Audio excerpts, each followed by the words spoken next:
जो अपनी बहू से अपेक्षाएं करते हैं, क्या वो अपनी बेटी से अपेक्षाएं करते हैं क्या? नहीं। अपनी बेटी जब अपने मायके आती है तो रात को कितने बजे तक उसके साथ बातें होती है? बताओ तो। 12 भी कम पड़ते हैं, 2-2 बज जाते हैं जब अपनी बेटी अपने घर पे आती है ना। और जब बहू के साथ, मम्मी खाना लगा दूं क्या? मम्मी कपड़े धोना है क्या? हाँ। कितनी बातचीत हो रही है हमारी बेटी के साथ और हमारी बहू के साथ। फर्क कौन निर्माण कर रहा है? हम निर्माण कर रहे हैं। कभी हमने हमारी बहू को अगर थोड़ी सी देर से उठे तो क्या उससे जाके पूछा कि बेटा क्या हुआ, आज देर क्यों हो गई? पूछा हमने कभी जाके उससे? नहीं। लेकिन हमारी बेटी अगर 10 बजे सोती है तो, उठती है तो, अरे सोने दे, उसको उसके घर पे बहुत काम है। कौन कहती है? किसके लिए कहती है? और अगर बहू 10 बजे उठ जाए तो उसके माँ बाप की कुंडली निकल जाती है। तुम्हारी माँ ने यही सिखाया, तुम्हारे पिता ने यही सिखाया। दरी कौन निर्माण कर रहा है? हमारे घर का वातावरण ऐसा होना चाहिए। देखिए, घर और मकान में फर्क होता है।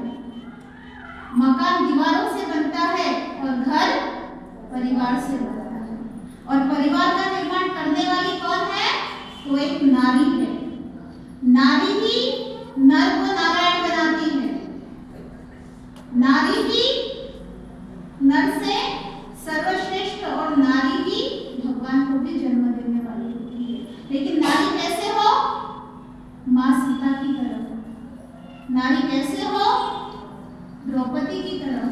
आपको पता है जब राम जी को वनवास हो रहा था और राम जी 14 साल के लिए अयोध्या छोड़ के जाने वाले थे तो सीता माँ बहुत रो रही थी। इतनी रो रही थी जैसे छोटी बच्ची रोती है वैसी रो रही थी। तब कौशल्या माँ दौड़ते दौड़ते आई और उससे पूछा कि बेटा मत रो, तू एक राजा की बेटी है, तू मेरे बेटे के साथ नहीं जाएगी, तू मेरे पास ही रहेगी। क्योंकि कौशल्या को लगा कि एक राजा की पुत्री इसलिए रो रही है कि उसको पूरा राजपाट छोड़ना पड़ेगा और दुख सहना पड़ेगा। तो सीता माँ ने उत्तर दिया कि हे माँ, मैं उसके लिए नहीं रो रही कि मुझे मेरे पति के साथ जाना पड़ेगा। मैं इसलिए रो रही कि जब मैं मायके से ससुराल आई तब मेरे पिताजी ने, मेरी माँ ने कहा था कि बेटा आज से तुम्हारे माता पिता तुम्हारे सास ससुर होंगे। जो भावना हमारे लिए तुम्हारे मन में है वही भावना उनके लिए भी तुम्हारे मन में रखना और उनका जीवन भर उनकी सेवा करना। और आज मैं उस सेवा से वंचित हो रही हूँ। 14 साल वनवास जाना पड़ रहा है और मैं आपकी सेवा नहीं कर पा रही हूँ। इसलिए माँ सीता रो रही थी। और आज की हमारी अगर बेटी को थोड़ा दुख हो जाए ससुराल में तो माँ क्या कहती है? वापस आ, उसको जाने दे, वो जब तक स्ट्रगल करेगा उसको करने दे, सेटल हो जाएगा तब उसके साथ जाना, तब तक तू मेरे घर रहना। तो क्या वो घर बनेगा? बनेगा क्या? नहीं बनेगा, वो मकान रहेगा।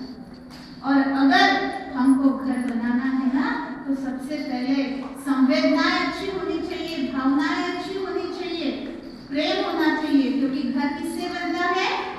प्रेम से बनता है। सास बहू के बिना अधूरी है और बहू सास के बिना अधूरी है। आपको पता है आजकल